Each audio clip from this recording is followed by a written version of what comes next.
नमस्कार दोस्तों, स्वागत है आपका हमारे चैनल पे जिसका नाम है माई इंश्योरेंस माई वे। और ये हमारे फाइनेंशियल प्लानिंग सीरीज की तीसरी वीडियो है।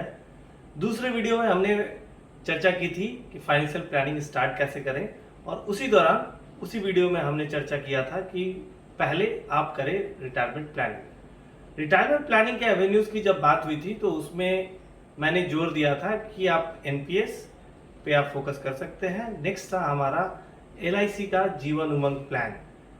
आज हम इसी पे चर्चा करेंगे कि एलआईसी का जीवन उमंग प्लान जो है वो आपको कैसे मदद दे सकता है एक बेटर रिटायरमेंट प्लानिंग में, और क्या क्या इसमें खूबियां हैं, और कैसे ये आपको कंप्लीट फाइनेंशियल फ्रीडम की तरफ ले जा सकता है आपके रिटायरमेंट के बाद। तो शुरू करते हैं हम अपना वीडियो और बताते हैं आपको आज खास जीवन उमंग के बारे में।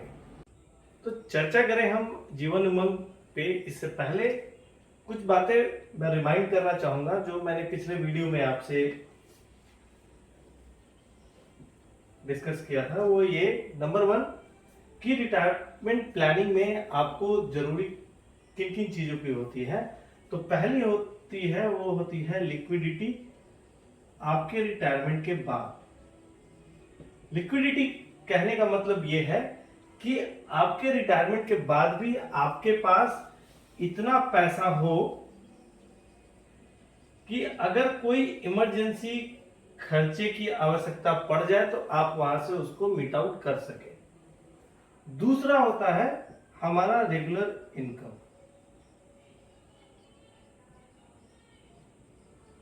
अगर आप इन दोनों में से किसी भी एक चीज को अगर आप नजरअंदाज करेंगे तो आप जो है अपने रिटायरमेंट के बाद हो सकता है कि बहुत ही प्रॉब्लम में पड़ जाए।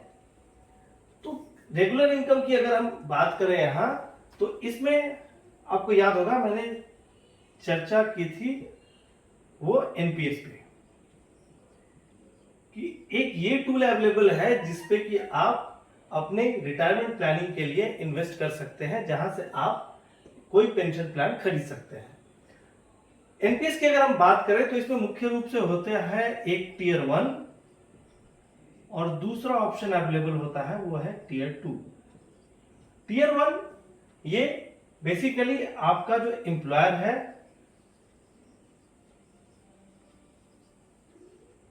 ये आपके लिए पेंशन का व्यवस्था करता है। दूसरा होता है टीयर 2 किसी भी इंडिविजुअल के लिए। अंतर दोनों में यह है कि टीयर 1 में एम्प्लॉयर और एम्प्लॉय दोनों का कंट्रीब्यूशन जाता है, और टीयर 2 में जो होता है बेसिकली कोई भी इंडिविजुअल इसमें इन्वेस्ट करता है और वो उसका खुद का इन्वेस्टमेंट होता है। इन्वेस्टमेंट आपको करना कब तक होता है, तो आपको इन्वेस्ट करना होता है उसमें टिल योर एज 60 ईयर्स। और जब आपका एज 60 हो जाता है उसके बाद जो भी आपका एक्यूमुलेटेड फंड है,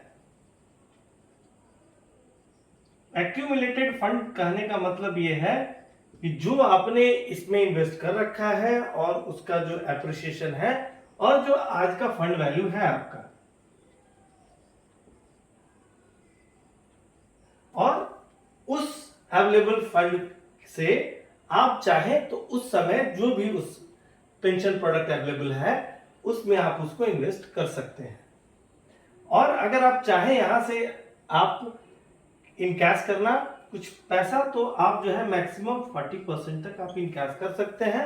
रेस्ट जो 60% है वो आपको मैंडेटरी इन्वेस्ट करना होगा किसी ना किसी पेंशन फंड पे, और ये total amount should be more than 5 lakhs, otherwise you can take out your entire amount.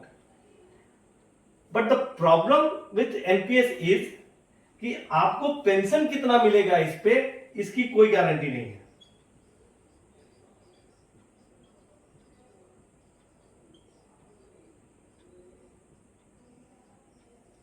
And ये जो है इसका मेजर ड्रॉबैक है कि मीन्स कि आप जो है आशा लगा के ये रखे हैं कि हमने इसमें इन्वेस्ट करा है और जब मैं 60 साल का हो जाऊंगा उसके बाद यहां से मुझे एक पेंशन के रूप में एक अमाउंट प्राप्त होगी, लेकिन वो अमाउंट क्या होगी इसकी कोई गारंटी ही नहीं है। दूसरी जो खामी अगर मैं इसमें अगर बोलूं तो ये कि इसमें आपका जो एक्यूमुलेटेड फंड है, that is your fund value, वो कितना होगा इसकी भी कोई चर्चा नहीं है। ये आप एक अनुमान लगा सकते हैं एट द रेट से रिटर्न 8%, 10% और whatever you take, that is your presumption कि आप इस पे क्या करना चाहते हैं। तो अगर एक छोटा सा एग्जांपल ले हम एनपीएस का, तो सपोज कि अगर आपका एज अभी है 25, so you need to invest for another 35 years, और तब आपका एज होगा 60। सो सपोज कि अगर आप 10,000 रुपीज पर मंथ के हिसाब से अगर आप इन्वेस्ट करना स्टार्ट करते हैं आज, और उसको इन्वेस्ट करते हैं और आप 35 इयर्स के लिए, तो से आपका जो एक्यूमुलेटेड वैल्यू होता है वो उस समय होता है से 1 करोड़, दैट इज 1 करोड़।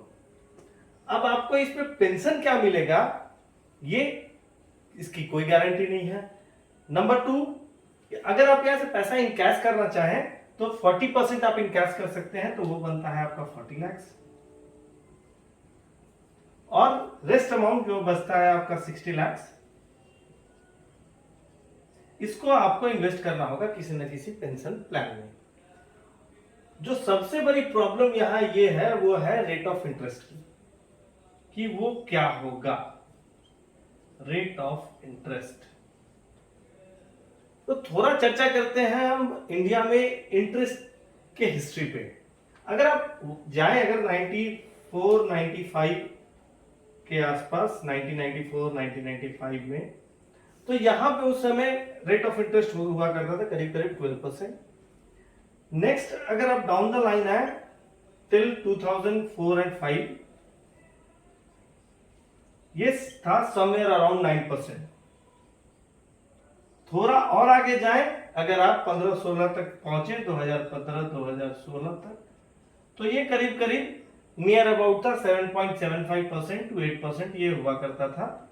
और अगर आज के डेट में आप बात करें तो ये जो फर्दर फॉल हुआ है और ये पहुंच गया है 5.75%।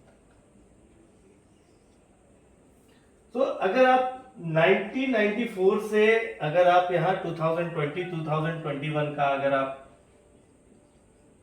जर्नी देखें, that will be around 25 years, और रेट ऑफ इंटरेस्ट जो फॉल हुआ है वो समवेयर अराउंड है आपको 6.25%। तो नेक्स्ट 25 इयर्स में ये कहां जाएगा इसका कोई गारंटी नहीं है। तो अगर हम थोड़ा और आगे बढ़े और कंजर्वेटिव तरीके से बढ़े और आपको बताएं कि ये कैसे डाउनफॉल हो सकता है, तो से now 2020-21 it is somewhere around 5.75%। So next 10 years down the line, say 2030-31, it will be around 3.5% to 4%। और अगर फर्दर अगर 10 साल और आगे चले जाएं 2040-41, तो maybe it will fall down to somewhere around 2 to 3%। तो हमें इतनी भी जल्दबाजी दिखाने की जरूरत है नहीं, मैं थोड़ा ऑप्टिमिस्टिक रहता हूं और आपसे चर्चा करता हूं कि अगर ये 4% अगर रह जाए, जो कि हमारे लिए बहुत लक की बात होगी, तो अगर आप ये इन्वेस्ट करते हैं 1 लाख रुपया, 4% के हिसाब से आपको यहां मिलेगा 4 लाख रुपीज पर एनम। और अगर आप ये 60 लाख अगर इन्वेस्ट करते हैं तो यहां से आपको मिलेगा somewhere around 2,40,000, that is 20,000 per month. यहां से आप बात करें तो करीब करीब आपको 33-34 हजार रुपए का पर मंथ का आपको यहां से होगा, और ये दोनों जो अमाउंट होगा ये टैक्सेबल भी होगा। सो ये तो है कि जब हम हाईली ऑप्टिमिस्टिक रहें, लेकिन व्हाट इफ की if it will come down to 2%, then 1 crore invest करके अगर मुझे 2 लाख रुपए की अगर आमदनी हो, so not even 20,000, so think of your life after retirement, that will be very miserable and you can not think of even meals for 2 times on 18 or 20,000 rupees after 20, 25, 30 years। Further अगर हम इसको और examine करें NPS को और use करें अगर NPS calculator NPS के वेबसाइट पे जाके, दैट इज एनएसडीएल वेबसाइट, तो वो कैलकुलेट करने के बाद जो कुछ रियलिस्टिक फिगर हमारे पास आता है वो ये है कि से अगर आपका एज 45 ईयर्स है age on date, so you need to invest for another 15 years, और आप इन्वेस्ट अगर करते हैं ₹10,000 पर मंथ, तो जो टोटल एक्यूमुलेटेड वैल्यू होगा वो करीब करीब होगा 41,79,000 से 42 लाख, और जो टोटल इन्वेस्टमेंट आपका होगा वो होगा करीब करीब 18 लाख रुपए का। अगर आप इस पे पेंशन कैलकुलेट करें eight the rate 4%, so you will get around 14,000 per month. और अगर इसमें से आप अगर 60% निकालें, दैट इज आपने 40% उसमें से आपका लिक्विडेट कर लिया, 60% जो रिमेनिंग अमाउंट है उसको अगर इन्वेस्ट किया तो करीब करीब आपको मिलता है यहाँ से 11,500 रुपया पर मंथ। और वो तब मिलेगा जब आपका रिटर्न जो है वो करीब करीब 10% के आसपास रहेगा। तो अगर आप यही चर्चा करें कि अगर वो रिटर्न जो है आपका 8% का हो और अगर आपने 40% लिक्विडेट कर लिया और रिमेनिंग 60% को इन्वेस्ट किया पेंशन में, तो जो स्थिति है वो और भी भयावह बन जाती है, क्योंकि आपका जो है पेंशन वो गिर के हो जाता है 6,851 रुपए से 7,000 पर मंथ। सो आप क्या करेंगे इस अमाउंट को यूज करके वो आप डिसाइड कर सकते हैं बेटर। नाउ सपोज अगर आप यही 20 इयर्स के लिए इन्वेस्ट करें, so if you will invest for 20 years, the accumulated value will be around 60 lakhs। और अगर ये टोटल वैल्यू को अगर 4% से आप अगर हिसाब लगाए तो 20,000 पर मंथ का आपको मिलेगा यहां से आपको पेंशन। और अगर 60% इन्वेस्ट कर रहे हैं, 40% लिक्विडेट कर लिए, तो ये गिर के हो जाएगा 12,000 रुपया। तो ये 7,000 रुपए का और 12,000 रुपए से पर मंथ का आप क्या हिसाब किताब लगाएंगे वो खुद आप ही डिसाइड कर सकते हैं कि इसमें से आप करेंगे क्या।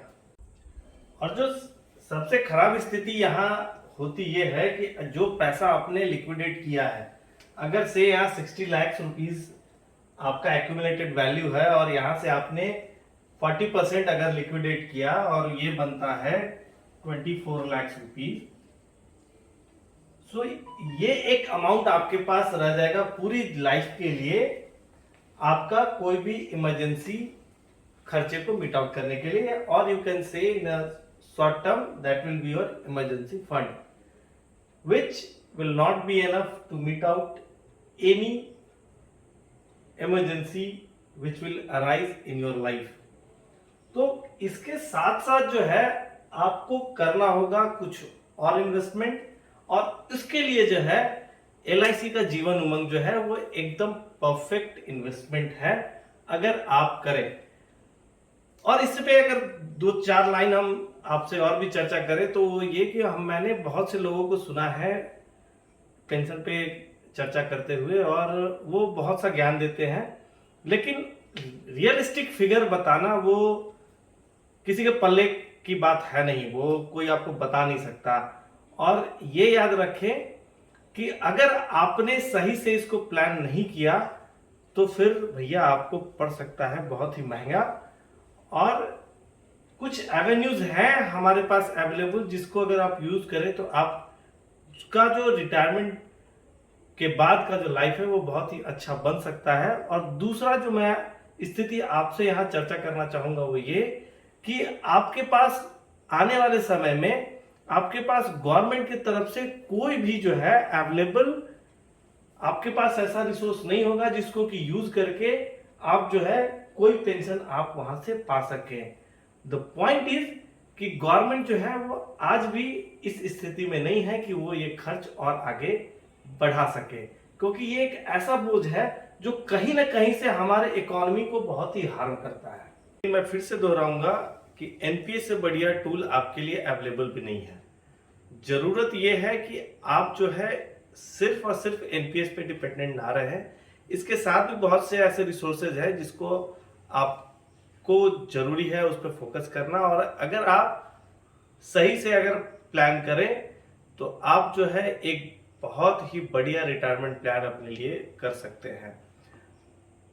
इसी के लिए जो नेक्स्ट वीडियो होगा हमारा वो होगा जीवन उमंग पे, और जिस पे मैं चर्चा करूंगा कि कैसे आप जीवन उमंग से एक बेहतर रिटायरमेंट प्लानिंग कर सकते हैं, और वो कैसे आपके लिक्विडिटी पार्ट को, जो कि एनपीएस में आपने देखा कि वो बहुत कम है, वो कैसे उसको मीट आउट करेगा और कैसे एक सप्लीमेंट होगा आपके बेहतर रिटायरमेंट प्लानिंग के लिए।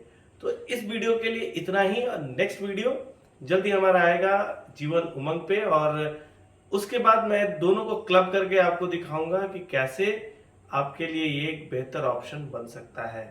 तब तक के लिए अपना ख्याल रखें, देखते रहे हमारे चैनल को जिसका नाम है माई इंश्योरेंस माई वे।